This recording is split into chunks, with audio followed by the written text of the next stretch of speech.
पत्नी को अनोखा सबक। नमस्कार दोस्तों, सानिया वॉइस स्टोरी चैनल में आपका स्वागत है। तो दोस्तों, आज की कहानी है पत्नी को अनोखा सबक। अचानक घर पहुंचे दीपेश ने जैसे ही दरवाजा खोला उसके पैरों तले जमीन खिसक गई।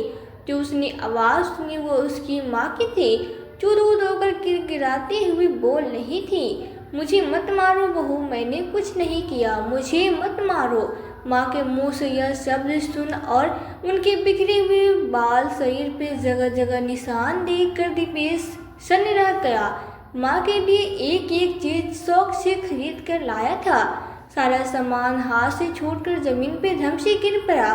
दीपेश ने दौड़कर माँ को सीने से लगा लिया। माँ की हालत देख उसकी आंखों से झरझर आंसू बहने लगे।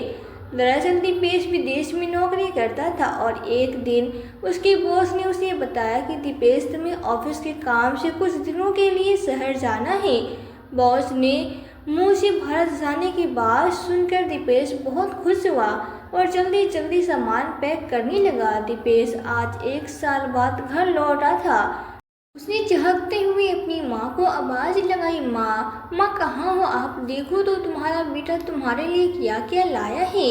काफ़ी आवाज़ लगाने के बाद कोई प्रतिक्रिया न मिलने पर दीपेश ने घर के सारे कमरे खंगाल दिया। पत्नी भी घर पे नहीं दिखाई दी। दीपेश की धड़कनें तेज हो गई। तभी दौड़कर माँ के कमरे में गया। दरवाज़ा खोलते हुए उसके हाथ काँप रहे थे। दीपेश ने दौड़कर माँ को सीने से लगा लिया। माँ की ऐसी हालत देख उसकी आंखों से झरझर आंसू बहने लगे। माँ, मैं दीपेश अपने बेटे का स्पर्श महसूस कर रेणुका जी सहमे से फूट फूट के रोने लगे। दीपेश ने माँ को अपनी बाहों से कसकर समेट लिया। कुछ देर के बाद माँ के आंसू पोंछे, बिखरे हुए बालों को ठीक करता हुआ बोला, माँ क्या हुआ था मेरे जाने के बाद यहाँ आपके साथ? मैं 1 साल के लिए काम के सिलसिले से बाहर क्या गया, आपकी ऐसी दयनीय हालत कैसे हो गई? रेणुका जी की बहू ने उनके अंदर इतना खौफ डाल दिया था कि वो डर के मारे कुछ नहीं बोल पा रही थी। फिर रेणुका जी का 10 साल का पोता डरा सहमा हुआ पापा की आवाज़ सुन कमरे से बाहर आया और पिता को गले से लगा लिया। दीपेश ने अपने बेटे से प्यार से पूछा। कई बार पूछने पर उसने सब सच बता दिया। वो सब सुन दीपेश का कलेजा दहक उठा। उसे यह तो पता था कि उसकी पत्नी माँ को पसंद नहीं करती, लेकिन इतना गिर जाए कि यह उसने सपने में भी नहीं सोचा था। दीपेश ने उस वक्त अपने गुस्से पे काबू कर माँ को संभाला। यश ने से बोलकर खाना मंगवाया, माँ को अपने हाथों से खिलाया। ऐसा लग रहा था जैसे माँ न जाने कितने दिनों की भूखी थी। उसके बाद ही जैसे तैसे नाश हो गई। मैंने आपसे वादा किया था कि मैं माँ का हमेशा ख्याल रखूंगा, लेकिन मैं अपनी जिम्मेदारियों पे खरा नहीं उतर पाया। मुझे माफ़ कर दीजिए पापा। कहते कहते दीपेश फूट फूट के रोने लगा। मुझे माफ़ कर दो पापा, मैं एक अच्छा बेटा नहीं बन पाया। क्या कुछ नहीं किया आपने मेरे लिए? मेरे कारण अपनी सभी इच्छाओं को गला घोट दिया था। शंभुनाथ जी और रेणुका जी के 2 बच्चे थे।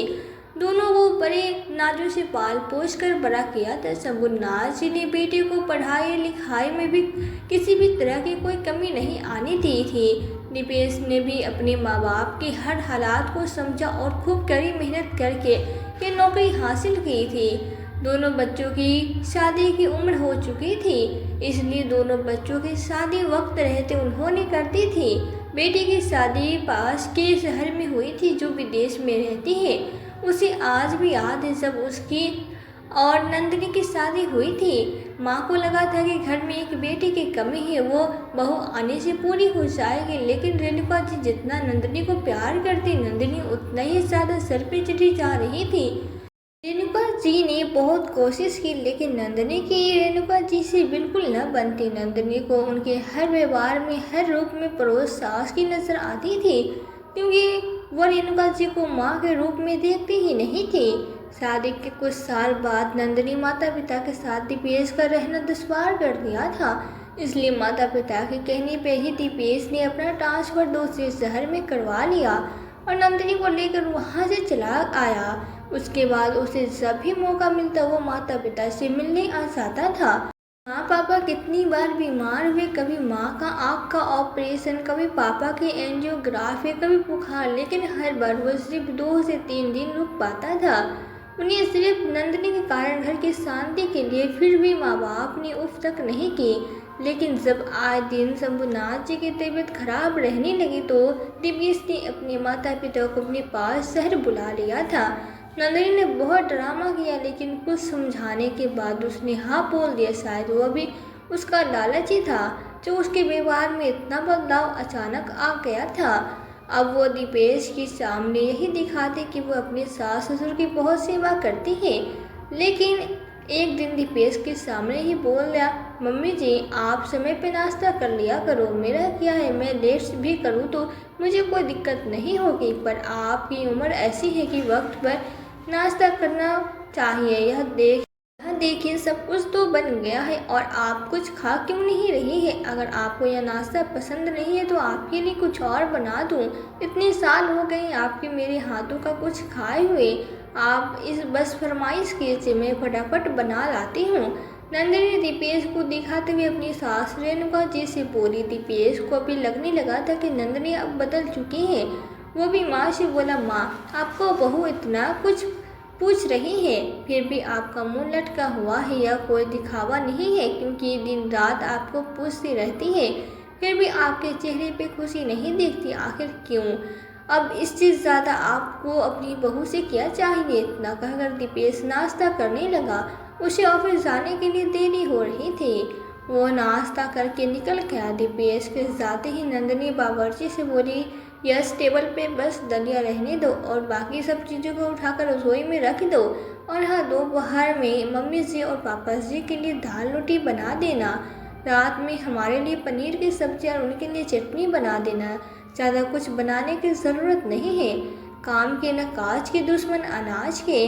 रेणुका जी तेज आवाज में बोली, बहू इतना दिखावा भी मत करो कि खुद को आईने में न देख सको। मेरे बेटे के सामने तुम हमारे साथ प्यार से बात करती हो, हमारा ख्याल रखती हो, खाने पीने के लिए पूछती हो, और उसके जाते ही तुम हमें इंसान भी नहीं समझती। आखिर इतना दिखावा क्यों अपनों के साथ कैसे कर सकता है? नंदिनी गुस्से में बोली, आपका बेटा भूल जाए, एक समय था जब वो आपका बेटा था, अब वो मेरा पति है। इतने साल तो बेटी ने सेवा की, अब क्या चाहती हो? जिंदगी भर बस आपके पीछे घूमना रहे? अगर ऐसा था तो उसकी शादी क्यों की? हर वक्त घर में मनहूस की तरह घूमती रहती हो, और सब बेटी से बात करनी हो तो खुश होकर बात करती हो। अगर बेटी से इतनी ही प्यारी है तो क्यों नहीं चले जाते उसके पास, हमारा भी पीछा छूटे। रेणुका जी बोली, बेटे के लिए जब हमने तुम्हें पसंद किया था, हमसे बहुत बड़ी गलती हुई जिसका पछतावा पिछले 6 सालों से हम कर रहे हैं, और बेटी से तो मैं इसलिए अच्छे से बात करती हूँ ताकि उसे हमारे दुख सुनकर तकलीफ न हो। आज तो तुम दिखावा कर रही हो, कल को तुम्हारे बच्चे भी तुम्हारे साथ वैसा ही करे। बस ये सोचकर घबराती हुई नंदिनी बोली, आपके साथ बैठकर मुझे प्रवचन नहीं सुनना, खाना है तो खाइए वरना जाकर सो जाइए। आपसे समझदार तो पापा जी है, जो मिलता है चुपचाप खाते हैं और चलते बनते हैं। इतना कहकर नंदिनी फोन पर बात करते हुए चली गई। लगभग घर की यह कहानी थी। दीपेश के सामने नंदिनी अपने सास ससुर की चिंता का दिखावा करती, पर पीठ पीछे उनसे सीधे मुंह बात तक नहीं करती थी। दीपेश ऑफिस से आता जाता माता पिता से हाल चाल पूछता और चला जाता। माँ बेटे को परेशान देखकर उसे कुछ भी नहीं कहती, पर ऐसा नहीं था कि वे अपने माता पिता की परवाह नहीं करता, बस वो कुछ ही बताकर बेटे को परेशान नहीं करना चाहती थी। थोड़ी देर बाद रेणुका जी के पति शंभुनाथ जी बाहर से आए और चुपचाप बैठकर दलिया खाने लगे। वो बोली, आखिर रोज रोज ये कैसे खा लेते हैं? शंभुनाथ जी बोले, और क्या चारा है रेणुका, मैंने कितनी बार समझाया था कि हम यहीं पर ठीक है, पर तुम्ही ने कहा कि बेटा इतना जिद कर रहा है तो सब साथ में रहेंगे। अब अपमान के व्यंजन मुझसे खाए नहीं जाएंगे और लोगों के सामने दिखावे के लिए मुस्कुराता हूँ ताकि उंगली मेरे संस्कारों पे ना उठाए जाए। चलो घर में ही थोड़ा टहल ले, क्योंकि अगर शुगर की दवाई ज़्यादा लेनी पड़ी तो उस पर बहू की 2 बातें सुननी पड़ेगी। इतना कहकर शंभुनाथ जी रेणुका जी का हाथ पकड़कर दोनों घर में ही टहलने लगे। तभी उनकी बेटी तानिया का फ़ोन आया। माँ पापा आप लोग कैसे हैं, कोई दिक्कत तो नहीं है? शंभूनाथ जी बोले नहीं नहीं बेटा, हम बिल्कुल ठीक है, अभी अभी अनार का जूस, ढेर सारा फल और दलिया खाया हूँ। मन प्रसन्न हो गया। बेटी मुस्कुराकर बोली पापा पहले तो आप सुबह में एक रोटी सब्जी और गिलास दूध पीते थे, अब कब से यह सब खाने लगे? वो बोले अब मैं भी शहरी बन गया हूँ। इतना कहकर दिखावे की हंसी बेटी को सुनाने लगे। तभी अचानक रेणुका जी का बैलेंस बिगड़ा और उनके हाथ टेबल पर रखे टी शर्ट लगकर गिर गया और टी शर्ट टूट गया। बेटी पूरी लगता है कुछ टूट गया। शंभूनाथ जी बोले कुछ नहीं, बस लकड़ी का फूलदान गिरा है, थोड़ी देर बाद तुमसे बात करता हूँ। इतना कहकर जल्दी से उन्होंने फ़ोन रख दिया। कमरे से नंदिनी निकली और चिल्लाते हुए बोली हे भगवान, हर वक्त कुछ न कुछ घर में नुकसान करते रहती हो। अरे बेटी से बात करनी है तो अपने कमरे में बैठकर किया कीजिए। पापा जी आपको तो मैं समझदार समझती थी, पर आप तो और भी अलहड़ निकले। पता भी है आपको यह टी शर्ट मेरी मायके से आया है, अब मैं इसकी भरपाई क्या आपकी बेटी करेगी? शंभूनाथ जी बोली बहू बस एक दो कप ही तो टूटा है, वो तो बाजार में मिल जाएगा, पर कम से कम ऐसे अपमानजनक शब्दों का प्रयोग मत करो। नंदिनी तेज आवाज में बोली अपनी जिंदगी तो जी ली, हमारा जीवन हराम कर दिया है। अब की बेटी के सामने मैं कुछ भी नहीं कहती, इसका मतलब यह नहीं कि मैं हर बार चुप रहूंगी, और जब चलने फिरने में दिक्कत होती है तो घर में घूमते ही क्यों हो? अब मेरा मुंह क्यों देख रही है? उसे साफ करिए और चुपचाप अपने कमरे में जाइए। तभी नंदिनी का बेटा स्कूल के निकल रहा था। वो बोला मम्मी क्या हुआ, किस पे नाराज हो रही हो? वो बोली किसी पे नहीं बेटा, वो मैं यश को डांट रही थी कि वो दादाजी से ऐसे कैसे बात कर सकता है। यश कब टूट गया है, इसे जल्दी से हटा दो वरना मम्मी जी को लग जाएगी और तुम स्कूल जाओ। मोनू शंभूनाथ जी को बोला दादाजी आप ठीक हो ना? शंभूनाथ जी मुस्कुराकर बोले हाँ बेटा मैं ठीक हूँ, जीते रहो, ईश्वर तुम्हें ऐसे ही रखे जैसे तुम अभी हो, चाहे जितनी भी तरक्की कर लो, सदा अपने माँ बाप के लिए अपने मन में इज्जत रखना, कभी दिखावा मत करना। शंभूनाथ जी से बोला क्या बात है दादाजी, आज आपने मुझे सुबह सुबह इतने सारे आशीर्वाद और ज्ञान दे दिए। शंभूनाथ जी कुछ कहते हैं इससे पहले ही तानिया बोली अब तुम्हें देरी नहीं हो रही, जल्दी जाओ, दादाजी कहीं नहीं जा रहे, यही रहते हैं, बाद में बात करना, और पापा जी आइए थोड़ा आराम कीजिए। नन्ही उन्हें आंखें दिखाते हुए कहती है। शाम में रेणुका जी शंभूनाथ जी से बोली सुनो जी, सुबह दलिया, दोपहर में दाल रोटी, शाम होते होते मुझे भूख लग जाती है, ज़रा यश को बुला दो, कहती हूँ वो कुछ बना देगा। यश आया तो रेणुका जी से बोली शंभूनाथ जी जल्दी से मेरे लिए थोड़ा सा पोहा और उपमा बना दो, तो बहुत जोरों की भूख लगी है, दिन भर तो समझौता कर लेती हूँ पर शाम में यह पापी पेट मानती नहीं है। यश ने इधर उधर देखा और जल्दी से उन्हें उपमा बनाकर खिला दिया। थोड़ी देर बाद नंदिनी घर आई, खुशबू लेते हुए बोली यश क्या तुमने कुछ बनाया है? यश ने डर के मारे सिर हिला दिया। नंदिनी बोली मुझसे बिना पूछे तुमने कैसे बना लिया, और अगली बार से अगर ऐसी गलती की तो अपना बोरिया बिस्तर समेट लेना। यश चुपचाप रसोई में चला गया और नंदिनी ने अपनी सास के हाथ से प्लेट छीन ली। दोनों दंपति बहू को निहारते रह गए। शंभूनाथ जी ने अब ये बर्दाश्त नहीं हो रहा था। एक रोज वो अपने पड़ोस के साथी मोहन के साथ बैठे बातें कर रहे थे। आजकल के बच्चे माता पिता के साथ भी दिखावे का रिश्ता रखते हैं, हमारे समय में तो यह नहीं था। अब पत्नी का यह मन नहीं लगता, समझ में नहीं आता, क्या करूँ? सोचा था शहर में आकर रहूँगा तो मेरी सुधर जाएगी, पर वो तो और भी खराब होती जा रही है। मोहन बोले बच्चों के साथ अगर रिश्ता अच्छा है तो ठीक है, वरना दिखावे के रिश्ते में दम घुटने लगता है। कुछ माता पिता की मजबूरी हो जाती है क्योंकि कोई दूसरा साधन नहीं है, और जिनके पास साधन है उन्हें ऐसे दिखावे के रिश्ते में नहीं रहना चाहिए, वरना ये जिंदगी भर पल पल मौत का एहसास दिलाती है। शंभूनाथ जी बोले बेटा तो फिर भी बहुत फिक्र करता है, लेकिन बहू ने जिना हराम कर रखा है, पर बेटे को कोई परेशानी हो ना हो यही सोचकर उससे कुछ नहीं कहते। पर मैंने सुना है आप ही वापस गांव जा रहे हैं। मोहनलाल बोले अब आपसे क्या छुपाना, रिटायरमेंट के बाद बच्चों ने ऐसा दिखावा किया कि उन्हें मेरी ज़रूरत है, मेरी चिंता पर 2-3 साल में ही सारा दिखावा पानी की तरह बह गया और आईना साफ हो गया। आज तक मेहनत करके बच्चों का पेट पालता रहा, अब कुछ साल थोड़ी बहुत मेहनत कर अपने लिए करूँगा, जो रूखी सूखी मिले कम से कम स्वाभिमान से जी लूँगा।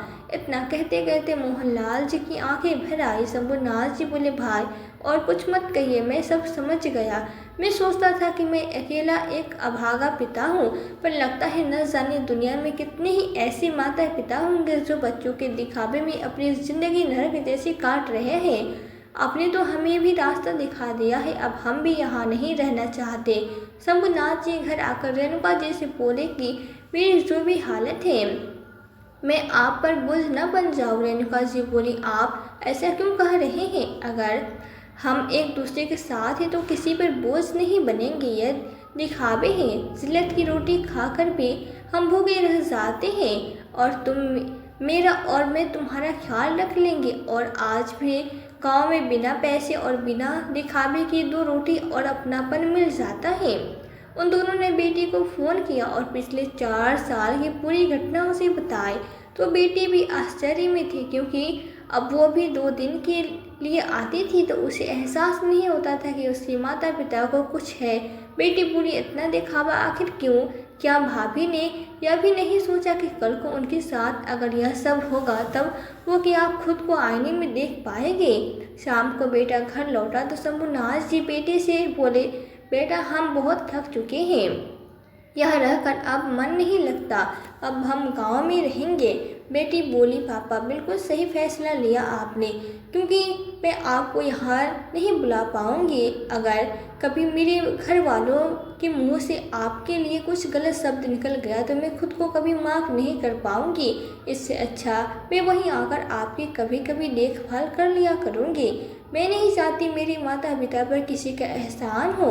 अगले दिन शंभूनाथ जी ने दीपेश से कहा, बेटा हम गांव जाना चाहते हैं। दीपेश बोला, क्या हो गया पापा? मुझसे क्या कुछ गलती हो गई? अच्छी भली तो जिंदगी चल रही है, आपको यहाँ कोई दिक्कत है, कोई परेशानी तो मुझे बताइए। शंभूनाथ जी बेटे से बोले, बेटा शिकायत करने का समय नहीं रहा, बस अब हम अपने घर जाना चाहते हैं। तुमसे जितना हमें लाल प्यार दिया बस वही काफ़ी है हमारे लिए। या समझो कि स्वाभिमान लेकर जा रहे हैं, बाकी तो तुम सब पर निछावर कर दिया। अब जो बच्चा है उसे लुटाना नहीं सकते। चलो रेणुका जी, एक बार फिर से जिंदगी की शुरुआत करते। इतना कहकर वो सफ़र पर निकल पड़े। दीपेश ने अपनी पत्नी को माँ बाप के सामने बहुत खुरी खोटी सुनाई, फिर भी माता पिता रुकने को तैयार नहीं थे, क्योंकि वो जानते थे कि बेटा दिन भर तो उसके साथ नहीं रह सकता और बहू के साथ रहना अब उन्हें गवारा नहीं था। आखिर उन्होंने अपने फैसले पे अमल किया और वहाँ से चले गए। पुराने दिनों लोगों के बाएं फैलाकर उनका स्वागत किया। वो प्रेम दिखावा नहीं था। जैसे शंभूनाथ जी पहुँचे, उन्होंने देखा बेटी पहले से ही गांव में पहुँच चुकी थी। माँ के आने से पहले उसने घर की पूरी साफ सफाई और सारा सामान व्यवस्थित कर दिया। रेणुका जी को गाँव में मालिश करने वाली मिल गई थी, जो रोज़ आकर उनके हाथ पैर की मालिश करती थी। धीरे धीरे उनको स्वास्थ्य भी सुधर होने लगा और बची हुई जिंदगी पटरी पे आने लगी। अपनी पत्नी से छुपकर बेटे ने एक काम वाली बाई माता पिता की सेवा के लिए रख दिए, जो उनकी हर बीमारी हर सुख दुख में साथ दिया करती थी। बात रुपए पैसों की नहीं, उसने अपना समझकर आज इतने सालों तक माता पिता की निस्वार्थ सेवा की थी। उसे पगार देते वक्त हमेशा मम्मी पापा कहते, तेरा यह पगार है, लेकिन तुझे और ज़रूरत हो तो वे रेणुका जी से बोल देना, एक तू ही तो है जो हमारा इतना ख्याल रखती है। राधा भी स्वाभिमानी थी, एक भी रुपया ज़्यादा नहीं लेती थी। सब कुछ अच्छा चल रहा था, लेकिन एक दिन अचानक शंभूनाथ जी को हार्ट अटैक आया और वे माँ को इस दुनिया में अकेला छोड़कर चले गए। अब माँ पूरी तरह से अकेली हो गई थी। दीपेश ने माँ को अपने साथ चलने के लिए कहा, लेकिन माँ ने साफ शब्दों में ही जवाब दे दिया, तू जानता है अब बुढ़ापे में ज़्यादा सहन नहीं होता, यहाँ है तो चिंता मत कर, जब भी परेशानी होगी तुझे बुला लूँगी। दीपेश करता भी तो क्या, वो भारी मन से बेसहारे माँ को छोड़कर आज गया था। कुछ दिनों बाद दीपेश माँ से मिलने गया तो देखा माँ अकेले बिस्तर पे पड़ी, आकाश की ओर देखते अपने अकेलेपन के साथ। सब देखकर एक बार दीपेश का मन विचलित हो उठा, लेकिन क्या करता। नंदिनी ने न जाने क्यों समझना चाहती थी कि इस वक्त माँ को हमारी ज़रूरत है। दीपेश माँ के पास जाकर नीचे गर्दन करके बैठ गया और माँ के पैर दबाने लगा। रेणुका जी बोली, दीपेश या क्या कर रहे हो, आराम से बैठ जा बेटा, अभी आकर मालिश कर देगी। दीपेश की आंखों में पछतावे के आंसू बह निकले। माँ क्षमा कर दो, मैं अपने काम में परिवार में इतना व्यस्त हो गया कि आपका दुख दर्द न बांट सका। दीपेश के सिर पे हाथ रखते हुए रेणुका जी बोलती है, मैं जानती हूँ बेटा, लेकिन तूने कभी भी हमें किसी चीज़ की कमी नहीं होने दी। दीपेश बोला, नहीं माँ, मैं आपका अपराधी हूँ, तो नंदिनी के व्यवहार के कारण मैंने आप लोगों को छोड़ दिया, लेकिन अब नहीं, मुझे क्षमा कर दो, मुझसे बहुत बड़ी गलती हो गई है। इतना कहकर वो रोने लगा। माँ बेटे का मिलन देखकर राधा की आंखों में भी पानी आ गया। उसी दिन शाम को दीपेश रेणुका जी को अपने साथ ले गया, जिन्हें देखकर एक बार नंदिनी का माथा चढ़ गया, लेकिन इस बार दीपेश ने उसे साफ साफ हिदायत दे दी कि अगर उसके कारण माँ को कोई भी तकलीफ हुई तो वो उसे नहीं छोड़ेगा। लेकिन नंदिनी कहाँ मानने वाली थी। एक दिन दीपेश को ऑफिस की तरफ से 1 साल के लिए बाहर भेजा गया था। वो जाना तो नहीं चाहता था, लेकिन जाना ज़रूरी था, इसलिए चला गया। उसके जाने के बाद माँ ने बेटी की शादी के लिए अपने सारे गहने उस बेचारी गरीब को दे दिए। बस इसी बात का गुस्सा नंदिनी ने उस पर निकाला और उन पर अपने गहने चोरी करने का इल्ज़ाम लगाकर उन्हें खूब मारा और प्रताड़ित किया और भूखे प्यासे उन्हें कमरे में बंद कर दिया, क्योंकि वो तो यही चाहती थी कि सारे गहने अब उसी को मिल जाए। परंतु तभी नंदिनी बुदबुदाते हुए रेणुका जी के कमरे की तरफ बढ़ी। उस बुढ़िया का अभी तक रोना खत्म नहीं हुआ, लेकिन जैसे ही सामने दीपेश को देखा उसकी आंखें फटी की फटी रह गई। दीपेश गुस्से में नंदिनी का हाथ पकड़कर खींचते हुए कमरे में लाया और फटाफट थप्पड़ की बारिश कर दे। तुम्हारी हिम्मत कैसे हुई मेरी माँ के साथ इतना गलत व्यवहार करने की? अरे तुम होती कौन हो मेरी माँ को हाथ लगाने वाली? तुम्हारी वजह से पहले ही मेरे मम्मी पापा ने इतनी तकलीफ उठाई है, यहाँ तक कि मेरे पापा इतनी जल्दी दुनिया से चले गए, वो सिर्फ तुम्हारे कारण। मैं आज तक बर्दाश्त करता रहा, क्योंकि मुझे लगा था कि तुम एक न एक दिन सुधर जाओगे, लेकिन अब तुमसे अपनी सारी हदें पार करती है। निकल जाओ अभी के अभी इस घर से, तुम्हारे लिए मेरी ज़िंदगी में कोई जगह नहीं है। तुम्हारे कारण मैंने पापा को खो दिया है। अब मैं माँ को नहीं खोना चाहता। मैं अब उनकी सेवा करके अपनी सारी भूल के प्रायश्चित करना चाहता हूँ। इतना कहकर दीपेश ने नंदिनी का सामान उठाकर घर से बाहर फेंक दिया और नंदिनी का भी हाथ पकड़कर घर से निकाल दिया। जाओ, अब तुम आज़ाद हो, अब तुम्हें किसी की सेवा नहीं करनी पड़ेगी, कोई तुम्हें बोझ नहीं बनेगा। दीपेश का यह रूप देखकर नंदिनी सहम गई और गिड़गिड़ाकर उनके पैरों में गिरकर माफ़ी मांगने लगी, लेकिन दीपेश ने उसकी एक न सुनी। माँ जी प्लीज़ मुझे रोक लीजिए, मैं कहाँ जाऊँगी, मैं अपने बेटे के बिना नहीं रह सकती। दीपेश बोला, बस इतनी सी दूरी बर्दाश्त नहीं कर पाई। सोचो उस माँ को कितना कष्ट हुआ होगा जिसे तुमने उनके बेटे से दूर रखा।